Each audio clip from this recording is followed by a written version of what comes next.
এই জন্য আমরা কয়েকবার পাঠ করি আস্তাগফিরুল্লাহ আস্তাগফিরুল্লাহ আস্তাগফিরুল্লাহ। আল্লাহ পাক রব্বুল আলামিন বলেন, ইস্তাগফিরু রব্বাকুম, তোমরা তোমাদের রবের কাছে ক্ষমা প্রার্থনা করো।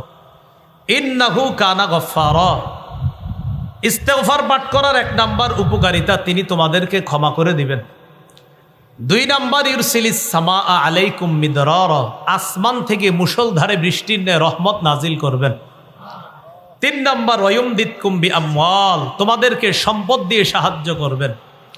4 নাম্বার, ওয়াবানিনা, যাদের সন্তান নাই তারা ইস্তেগফার পাঠ করলে তাদেরকে আল্লাহ সন্তান দিয়ে সাহায্য করবে। 5 নাম্বার, ওয়ায়াজআল লাকুম জান্নাত, যাদের ক্ষেত খামার দরকার, যাদের ফলের বাগান ফুলের বাগান দরকার, আল্লাহ তাদেরকে এই ফলমূলের বাগান দিয়ে সাহায্য করার ওয়াদা করছেন। 6 নাম্বার, ওয়ায়াজআল লাকুম আনহারা, নদী নালা দিয়ে আল্লাহ সাহায্য করবেন। 12 নাম্বার পারায় আসছে, কেউ যদি ইস্তেগফার পাঠ করে বর্তমানে শরীরের মধ্যে যে শক্তি, ইয়াজিদকুম কুওয়াতান ইলা কুওয়াতিকুম, এই শক্তির সাথে আল্লাহ আরো শক্তি যোগান দান করবেন, তার শরীরে আল্লাহ আরো শক্তি বাড়ায় দিবেন। সূরা আলী ইমরানের 131 নম্বর আয়াতে আল্লাহ 135 নম্বর আয়াতে আল্লাহ পাক রব্বুল আলামিন বলেন, ওয়াল্লাযীনা ইযা ফাআলু ফাহিশাতান আও যালামু আনফুসাহুম যাকারুল্লাহ ফাস্তাগফারু লিযুনুবিহিম, যারা কোনো অপরাধ করে ফেলে, আও যালামু আনফুসাহুম, অথবা নিজেদের উপর জুলুম করে, যারা কোনো অপরাধ করে ফেলে অথবা নিজেদের উপর জুলুম করে, যাকারুল্লাহ, আস্তাগফিরুল্লাহ আস্তাগফিরুল্লাহ, যারা কোনো অপরাধ করে ফেলে অথবা নিজেদের উপর জুলুম করে, সাথে সাথে আল্লাহকে স্মরণ করে, ফাস্তাগফারু লিযুনুবিহিম, নিজেদের গুনাহের জন্য আল্লাহর কাছে ক্ষমা চায়। ওমাই ইয়াগফিরুয যুনুবা ইল্লাল্লাহ, আর আল্লাহ ছাড়া তাকে ক্ষমা করবেই বা কে? তো এই ব্যক্তি যখন ইস্তেগফার পাঠ করে গুনাহ করার পর আল্লাহ পাক রব্বুল আলামিন তার গুনাহ ক্ষমা করে দেয়। আমার সাথে বলেন বলেন, তওবার 3টি শর্ত। তওবার শর্ত কয়টি? মুহাদ্দিসিনে কেরাম লেখছেন তওবার শর্ত 3টি, ফকিগণ আরেকটি বাড়াইছে, মোট 4টি। তওবার শর্ত কয়টি? 3টি। ফকিগণ আরেকটি বাড়াইছে, তাহলে হয় মোট কয়টি? 4টি। 1 নাম্বার, অতীতের গুনাহের উপর অনুতপ্ত হওয়া, আগে যা করেছি এটার জন্য অনুতপ্ত হওয়া। 2 নাম্বার, আগের গুনাহ ছেড়ে দেওয়া। 3 নাম্বার, দৃঢ় প্রতিজ্ঞা করা, আমি ভবিষ্যতে এই জাতীয় গুনাহ আর করব না। 4 নাম্বার, বান্দার হক নষ্ট করে থাকলে বান্দার হক আদায় করে দেওয়া। তাহলে তওবার জন্য মোট 4টা শর্ত। 1 নাম্বার, অতীতের গুনাহের জন্য অনুতপ্ত হওয়া। 2 নাম্বার, অতীতের গুনাহ ছেড়ে দেওয়া। 3 নাম্বার, প্রতিজ্ঞা করা, ভবিষ্যতে এই গুনাহটা আমি আর করব না। 4 নাম্বার, বান্দার হক নষ্ট করে থাকলে বান্দার হক আদায় করে দেওয়া। এই 4টি শর্তে আমরা আল্লাহর কাছে তওবা করব, আল্লাহ তৌফিক দান করেন। সূরা তাহরিমের 8 নম্বর আয়াতে আল্লাহ পাক রব্বুল আলামিন বলেন, ইয়া আইয়ুহাল্লাযীনা আমানু তুবু ইলাল্লাহি তাওবাতান নাসুহা, হে ঈমানদারগণ তোমরা আল্লাহর কাছে তওবা করো, খাঁটি তওবা। আসা রাব্বুকুম আইয়ুকাফিরা আনকুম সাইয়্যাতিকুম, খাঁটি তওবা যদি করো আশা করা যায় আল্লাহ তোমাদের সব পাপগুলো ক্ষমা করে দিবেন। গুনাহ থেকে বাঁচার 1 নাম্বার উপায় তওবা করা। ইবনে মাজার 4250 নম্বর হাদিসের বর্ণনা, ক্বালা রাসূলুল্লাহ সাল্লাল্লাহু আলাইহি ওয়াসাল্লাম, আত-তাইবু মিনায-যামবি কামান লা যামবা লাহ, নবী বলেন যে ব্যক্তি গুনাহ থেকে তওবা করে সে কেমন যেন এমন হয়ে যায় তার কোনো গুনাহই নেই। ইবনে মাজাহ 4251 নম্বর হাদিস, ক্বালা রাসূলুল্লাহ সাল্লাল্লাহু আলাইহি ওয়াসাল্লাম, কুল্লু বনি আদামা খাত্তাউন ওয়া খায়রুল খাত্তাইনা আত-তাওয়াবুন, নবী বলেন সমস্ত আদম সন্তান কম বেশি পাপ করে, এই পাপীদের মধ্যে তারাই সেরা যারা আল্লাহর কাছে তওবা করে। আদম সন্তান পাপ করাটা স্বাভাবিক, বাকি পাপীদের মধ্যে তারাই সেরা যারা তওবা করে। ইবনে মাজার 4253 নম্বর হাদিসের বর্ণনা, ক্বালা রাসূলুল্লাহ সাল্লাল্লাহু আলাইহি ওয়াসাল্লাম, ইন্নাল্লাহা লা ইয়াকবালু তাওবাতাল আবদি মা লাম ইউগারগির, রাসূলুল্লাহ সাল্লাল্লাহু আলাইহি সাল্লাম বলেন, আল্লাহ বান্দার তওবা ততক্ষণ কবুল করেন যতক্ষণ তার প্রাণ কণ্ঠাগত না হয়। বান্দার প্রাণ কণ্ঠাগত হওয়ার আগ পর্যন্ত তার তওবা আল্লাহ কবুল করেন। বান্দার প্রাণ কণ্ঠাগত হওয়ার আগ পর্যন্ত তার তওবা আপনি কবুল করেন, আল্লাহ কবুল করেন। এজন্য আপনারা একটা বুদ্ধি করবেন, সে বুদ্ধিটা হলো খালি অপরাধ করতে থাকবেন আর অপেক্ষা থাকবেন আমার প্রাণটা যখন এই জায়গায় চলে আসবে তখন তওবাটা করে নিন। নাকি বিষয়টা এমন? কারণ আপনারা তো জানেন কবে এরকম হবে। তাহলে এই জন্য তওবা দেরি না করায় আজকে এখনই করে ফেলেন, মনে মনে অনুতপ্ত হয়ে যান আগের গুনাহের জন্য, বাস এটাই তওবা। ইবনে মাজাহ আসছে আন-নাদামু আত-তাওবা, 4252 নম্বর হাদিসে আসছে আন-নাদামু আত-তাওবা, গুনাহ থেকে অনুতপ্ত হওয়াটা এটাই তওবা। বলেন, গুনাহ থেকে অনুতপ্ত হওয়াটাই কি তওবা? তিরমিজির বর্ণনা 3538 নম্বর হাদিস, রাসূলুল্লাহ সাল্লাল্লাহু আলাইহি সাল্লাম বলেন, লাল্লাহু আফরাহু বিতাওবাতি আহাদিকুম মিন আহাদিকুম বিদাল্লাতিহি ইদা ওয়াজাদাহা। এক ব্যক্তি সফরে বের হয়েছে তার বাহন নিয়ে, খানা নিয়ে, পানি নিয়ে, পাথেও নিয়ে সফরে বের হয়েছে। সফরে বের হওয়ার পর সফর করতেছে, সফর করতে করতে এক জায়গায় গিয়ে, আলোচনা নিয়ে আসেন তাড়াতাড়ি 2 মিনিটের মধ্যে। সফর করতে করতে এক জায়গায় গিয়ে তার ক্লান্তি আসছে। ক্লান্তি আসার পর তখন তিনি 60 মিনিটের আগেই তো নিয়ে আসবেন, আমি বলতে হবে কেন? রাসূলুল্লাহ সাল্লাল্লাহু আলাইহি সাল্লাম বলেন, এক ব্যক্তি সফরে বের হয়েছে। সফরে বের হওয়ার পর তখন তিনি এক জায়গায় গেছেন, সফর বিরতি দিয়েছেন। যাত্রা বিরতি দেওয়ার পর তিনি নেমে গেলেন। নেমে দেওয়ার পর উনি চিন্তা করলেন ক্লান্তি আসছে, একটু ঘুমাই, চোখ লেগে গেছে। তো উনি বৈশা বৈশা ঘুমাইতেছে। চোখ খোলার পর উনি দেখেন ওনার বাহনটা, ওনার খানা পানি সব হারায় গেছে, কোথায় যেন চলে গেছে। উনি চিন্তা করলেন আমার এখন কি করা? আমি যেখান থেকে রওনা করেছি সেখানে যাইতে গেলে যেই পরিমাণ খানা দরকার, বাহন দরকার, পাথেও দরকার, ওই পরিমাণ খানা পানি বাহন আমার কাছে নাই। তার মানে আমি গেলেও মারা যাব। সফরে যেখানে রওনা করছেন ওই পর্যন্ত যদি আমি যাইতে হয়, সেখানে গেলেও আমি যেতে পারবো না, খানার অভাবে সেখানে গেলেও আমি মারা যেতে পারি। উনি কি করলেন? ওখানে বৈশা রয়েছে, ওখানেই মারা যাবেন। এই চিন্তায় তিনি এখানে বসে আছেন। বসে থাকার পর বৈশা বৈশা উনি ঘুমাইতেছে আবার, কারণ ওনার টেনশন হলো আমি খানা পিনার অভাবে এখানেই মারা যাব। হঠাৎ উনি চোখ খুলছে, চোখ খোলার পর দেখে ওনার হারিয়ে যাওয়া বাহন, খানা পানি, পাথেও সব উপস্থিত হয়ে গেছে। উপস্থিত হওয়ার পর উনি কেমন খুশি! হাদিসে আসছে বিশিদ্দাতিল ফারহি, খুশির অতি সহ্যে উনি আল্লাহকে বলে ফেললেন, আল্লাহুম্মা আনতা আবদি ওয়া আনা রব্বুকা। আল্লাহকে বললেন, আল্লাহ আপনি আমার বান্দা, আমি আপনার রব। হ্যাঁ, এটা কেমন হয়ে গেল না কথাটা? কিন্তু আসলে ওনার মাথা ঠিক নেই। উনি এত খুশি হয়েছে, খুশিতে যে উনি কি বলছে এটা উনি নিজেও জানে না। উনি খুশিতে বইলা ফেলতেছে। আমাদের দেশে এটারে কয় খুশির ঠেলা। খুশির ঠেলায় আল্লাহরে বইলা ফেলতেছে, আল্লাহ আপনি আমার বান্দা, আমি আপনার রব। আসলে বলতো এমন যে আল্লাহ আপনি আমার রব, আমি আপনার বান্দা, এটা না বইলা ফেলছে আল্লাহ আপনি আমার বান্দা, আমি আপনার রব, এমন কথা বইলা ফেলছে। তো আসলে কেন বলছে? খুশির কারণে ওনার মাথা ঠিক ছিল না। নবী বলেন, একজন ব্যক্তি তার হারিয়ে যাওয়া বাহন ফিরে পাওয়ার পর এত পরিমাণ খুশি হয়, কোনো ব্যক্তি যখন তওবা করে ওই ব্যক্তির চেয়ে কোটি গুণ বেশি তওবাকারীর প্রতি আল্লাহ খুশি হয়েছে। তাহলে তওবা আগামীকাল না এখনই? এখনই। সহিহ মুসলিমের বর্ণনা, রাসূলুল্লাহ সাল্লাল্লাহু আলাইহি সাল্লাম বলেন, ইন্নাল্লাহা লা ইয়াবসুতু ইয়াদাহু বিল-লাইল লিয়াতুবা মুসিউন নাহার। আল্লাহ পাক রব্বুল আলামিন তার ক্ষমার হাতকে প্রসারিত করেন রাতের বেলা, যেন দিনের তওবাকারীরা আল্লাহর কাছে ক্ষমা চায়।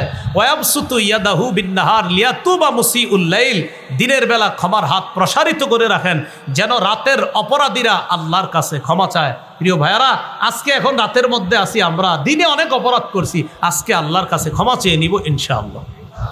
ক্ষমার আশায় বারবার আল্লাহকে ডাকা, ক্ষমার আশায় বারবার আল্লাহকে ডাকা। তিরমিজির বর্ণনা 3540 নম্বর হাদিস। এই হাদিসের মধ্যে আসছে, আল্লাহ হাদিসে কুদসির মধ্যে বলেন, ইয়াবনা আদম ইন্নাকা মা দাউতানি ওয়া রাজাউতানি গফারতু লাকা আলা মা কানা ফিকা ওয়ালা উবালি। হে আদম সন্তান, তুমি আমাকে ক্ষমার আশায় যতক্ষণ ডাকতে থাকবা আমি ততক্ষণ তোমাকে ক্ষমা করতে থাকবো, এতে আমি আল্লাহ কারো পরোয়া করি না। তাহলে 3 নাম্বার উপায় ক্ষমার আশায় আল্লাহকে বারবার ডাকা। 4 নাম্বার রাসূলুল্লাহ সাল্লাল্লাহু আলাইহি সাল্লামের সুন্নতের অনুসরণ করা। সূরা আলী ইমরানের 31 নম্বর আয়াতে আল্লাহ বলেন, কুল ইন কুনতুম তুহিব্বুনাল্লাহ ফাত্তাবিউনি ইউহিব্বুকুমুল্লাহ ওয়া ইয়াগফির লাকুম যুনুবাকুম। নবী আপনি বলেন, যদি তোমরা আল্লাহকে ভালোবাসো তাহলে আমি নবীর অনুসরণ করো, এতে লাভ কি? ইউহিব্বুকুমুল্লাহ, আল্লাহ তোমাদেরকে ভালোবাসবেন, ওয়া ইয়াগফির লাকুম যুনুবাকুম, আল্লাহ তোমাদের জিন্দেগীর সমস্ত গুনাহগুলো মাফ করে দিবেন। এগুলো 4 নাম্বার। গুনাহ মাফের 5 নাম্বার উপায় বলেন আমার সাথে, আজান দেওয়া। কি দেওয়া? আজান দেওয়া। আবু দাউদের বর্ণনা 516 নম্বর হাদিস। রাসূলুল্লাহ সাল্লাল্লাহু আলাইহি সাল্লাম বলেন, আল মুআদ্দিনু ইউগফারু লাহু মাদা সাউতিহি, মুয়াজ্জিনের আজানের আওয়াজ যেই পরিমাণ দূরে যাবে এই পরিমাণ পর্যন্ত মুয়াজ্জিনকে ক্ষমা করে দেওয়া হবে। 6 নাম্বার গুনাহ মাফের উপায়, 2 রাকাত নামাজ পড়া। বলেন কয় রাকাত নামাজ পড়া? হ্যাঁ, 2 রাকাত নামাজ পড়া। আবু দাউদের বর্ণনা 1521 নম্বর হাদিস।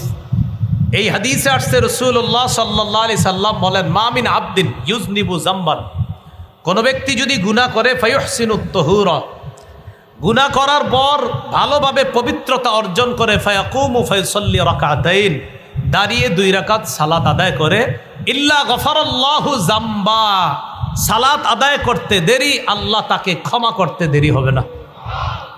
এই আমলটা আজকেই করতে পারেন। 2 রাকাত নামাজ পড়া, যেই গুনাহগুলো আছে ওই গুনার স্মরণ করে 2 রাকাত নামাজ পড়া, নামাজ পড়া শেষ তো আল্লাহ সমস্ত গুনাহ মাফ করে দিবেন। এগুলো 6 নম্বর উপায়। গুনাহ মাফের 7 নম্বর উপায় 5 ওয়াক্ত নামাজ পড়া। সহিহ বুখারীর বর্ণনা 526 নম্বর হাদিস। এই হাদিসের মধ্যে আসছে, এক ব্যক্তি রাসূলুল্লাহ সাল্লাল্লাহু আলাইহি সাল্লামের কাছে আসছে, আসার পর বলে, হুজুর আমি গুনাহ করছি। ইতিমধ্যে সূরা হুদের 114 নম্বর আয়াত আল্লাহ নাজিল করে দিয়েছে। এই আয়াতে আল্লাহ বলেন, ওয়াকিমিস সালাতা তারাফাইন নাহার ওয়া যুলাফাম মিনাল লাইল।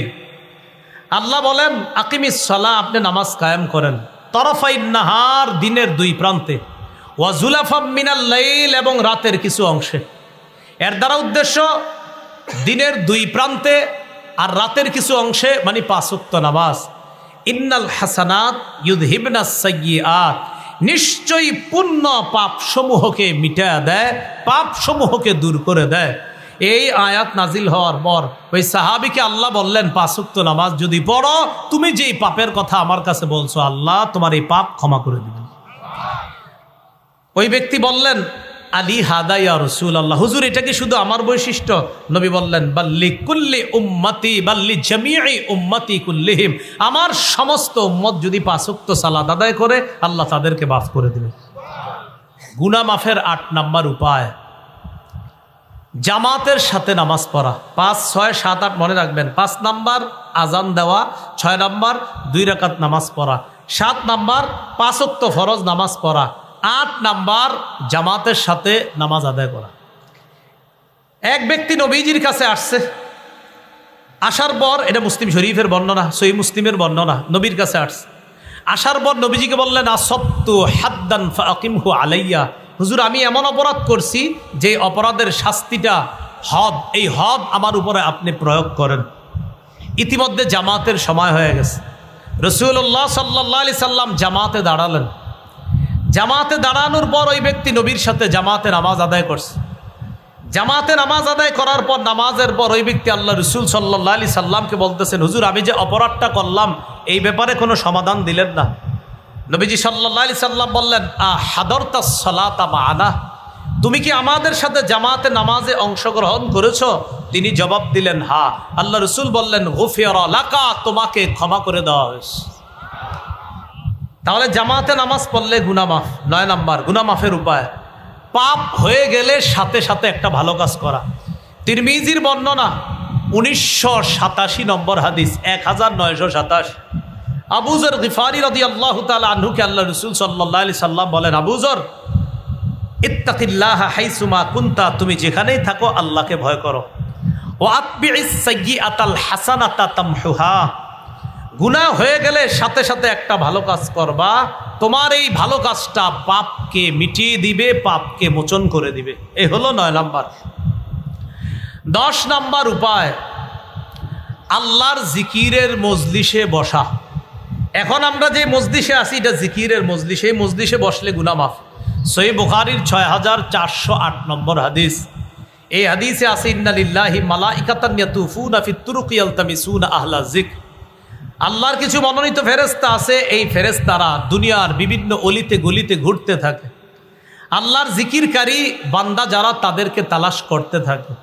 ফাইদা ওয়াজাদু কওমান ইয়াযকুরুনাল্লাহ, যখন এমন কোন সম্প্রদায়কে পেয়ে যায় যারা আল্লাহর জিকিরে ব্যস্ত, তানাদাউ হালুম্মু ইলা হাজাতিকুম, তখন তারা আরেক দলকে ডাকে, ডাকার পর বলে যাদেরকে তালাশ করতেছিলা তাদেরকে আমরা পেয়ে গেছি, তাদেরকে পেয়ে গেছি আমরা, অমুক মাঠের মধ্যে আসো, তাদেরকে পেয়ে গেছি। সব ফেরেশতারা এখানে আসার পর ফায়াহুফুনাহুম বিআজনিহাতিহিম ইলাস সামাঈদ দুনিয়া, পুরা মজলিসটাকে ফেরেশতারা বেষ্টন করে নেয়, বেষ্টন করে ফেরেশতাদের গোল আকৃতির একটা সারি আল্লাহর আসমান পর্যন্ত পৌঁছে যায়। ফায়াসআলুহুম রাব্বুহুম ওয়া হুয়া আ'লামু বিহিম, আল্লাহ তাদেরকে প্রশ্ন করে, তাদের রব তাদেরকে প্রশ্ন করে, যদিও আল্লাহ তাদের ব্যাপারে জানেন, বেশি অবগত, এরপরে প্রশ্ন করে মাদা ইয়াকুলু ইবাদি, আমার বান্দারা কি বলে।